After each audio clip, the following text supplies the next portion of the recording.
Well, welcome back, everyone. I know we just heard Chip Rogers with the American Hotel and Lodging Association. And wow, was that a great interview or what, Bruce? That was amazing. We learned a lot about Chip that I did not know. Guys like Chip are very jealous of people like me because if you take a look at his hair, you can see he spends about $3,000 to $4,000 a year, and I spend about $30 to $40 a year. So it's natural. I woke up like You're this. just jealous. Well, he really nailed it as far as, what is going on uh, to date and, to understand the business trends, forecasts, and economic impact and the history is something that, he really needs to know. And he nailed it. Didn't you feel like that? He just had so much to share.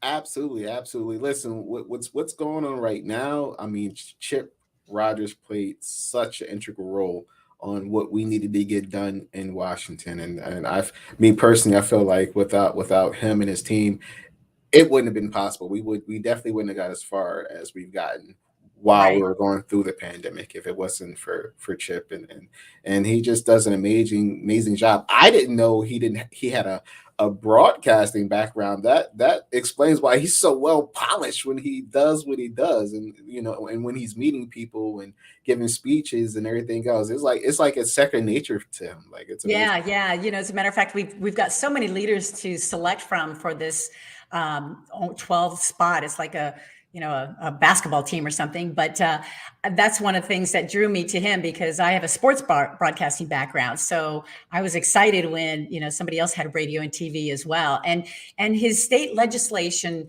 background really is something that not too many leaders really have that kind of background, which really helps him make the decisions that he needs to make in his role. With you guys, I'm still surprised that you chose this industry because most people, once they get a taste of hospitality, you got to have a really strong heart to stay in the industry. They're coming from sports and broadcasting because it's, And we it's a whole do, yeah, different we beast. really do, we really do. You're absolutely right. And talking to him about the numbers with the jobs that we need to still fill Yeah. in the hospitality industry to recruitment and retention. I thought he had some really good points there. We definitely have to do a lot of improvement. I remember when the pandemic first happened, I had to lay off about 80% of my staff. Guys back and say, "Hey, I want you to come back." They're like, "Yeah, okay. Didn't you just fire me like 3 4 months ago? I don't think that's the type of organization that I want to work for." So we definitely have to improve when it comes to our staff and making sure that we're guiding them and leading them in the right direction. Most employees just wants to know that they're valued, and that's Chip was right. We definitely have to stay within those grounds when it comes to improving the employee experience in the workplace. Yeah, definitely. And something close to his heart and to AHLA as well is when he talks, is talking about, anti-trafficking. Mhm. And he's trained so many hotel employees about this area. And I thought, wow, this is really important and such a need because modern slavery is here and it's not talked much about. And yet he went into it pretty in depth, and he definitely has some goals and objectives pertaining to this area that, when you were talking about close to your heart, this is definitely something that's close to his heart.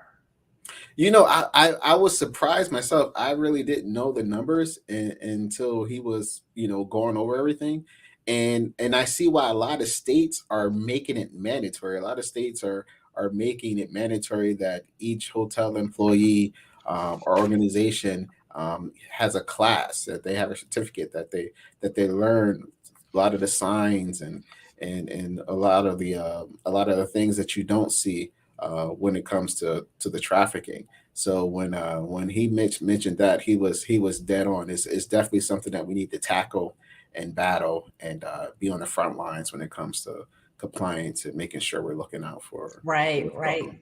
Definitely. Now you work with hotels. I mean, this is your wheel. This is your area. Um, do you feel that there can never be enough training in this area? Do you feel that uh, I mean, because it's number two behind crime. It's like it's a multi-billion-dollar business that these traffickers are pocketing, in other words. Is there something that you feel that needs to be even, brought up or continuing more? What are your thoughts on that? Well, you do have to remember, like when they talk about trafficking, especially when it comes to the sex trafficking, this is someone's daughter, this is someone's mother, this is someone's family member. So there could never be enough training when it comes to teaching someone how to protect someone else's family, even if they're not related to you. That they're related to someone. This person is a part of someone else's life, and that gets interrupted. That's just not a good look, especially as an organization for everyone. So we definitely want to make sure that we train as much as possible. I know a lot of hotels, they feel like, oh, I don't have any time, or I don't have the budget, or whatever the case may be. But this is something that we definitely have to make an exception to, for sure. Yeah, yeah, absolutely. And then he also touched on that I'd like to know about your thought process is construction, hotel construction. We're finding that there's not enough hotels to keep everybody occupied, but yet is there? Are you seeing some construction out there as well? What are you running into when you're working with these major hotels? It's crazy because I like construction right now. Like it's cost. I see some hotels. They're like $150,000 a key, $150,000 a room to do new construction. So it's extremely expensive. I see a lot of it on the rise, surprisingly, because a lot of hotels, a lot of franchises, they're going to force their owners to complete their PIPs, their property improvement plans. So the hotel owner is in a situation where he either has to spend millions of dollars on fixing up the hotel that he has, or spend $1 million on building a new one. So they're like, building a new one doesn't seem that bad compared to fixing up an old one. So yeah, I see a lot of new construction on the rise. It's just having most people are just having a hard time finding the staff to Yeah, be yeah. inside the existing construction, let alone the new construction. So Yeah, the staffing is definitely the issue. Do you find that the staffing will help as maybe retirees coming back into the industry, or do you see the younger generation seeing the attractiveness of some sort in the industry? I mean, where do we get this, our labor to and staffing to come back to the hotel industry? me myself, personally, I love retirees because they just have those principles and that foundation and that groundwork that's just already there and developed. So they already know what to do and how to handle situations because they've been through so many of them for so long. The Right. younger generation is having a hard time making that turn because they're like, well, I don't need to work the front desk. I can just become a TikTok influencer and Right. and Right. see if I can make it that way. So it's definitely a little different, and Right. it's a little Right. harder to develop the younger generation. For me, most of my turnaround has been from the younger generation versus the Right. retirees. Yeah. Right, right. Definitely, definitely. Well, the hotel sector is a very important one. Oh And yeah. I know Chip is on it day in and day out, and definitely understands the passion that this industry brings to the table, because without it, again, it's like the entire hospitality industry.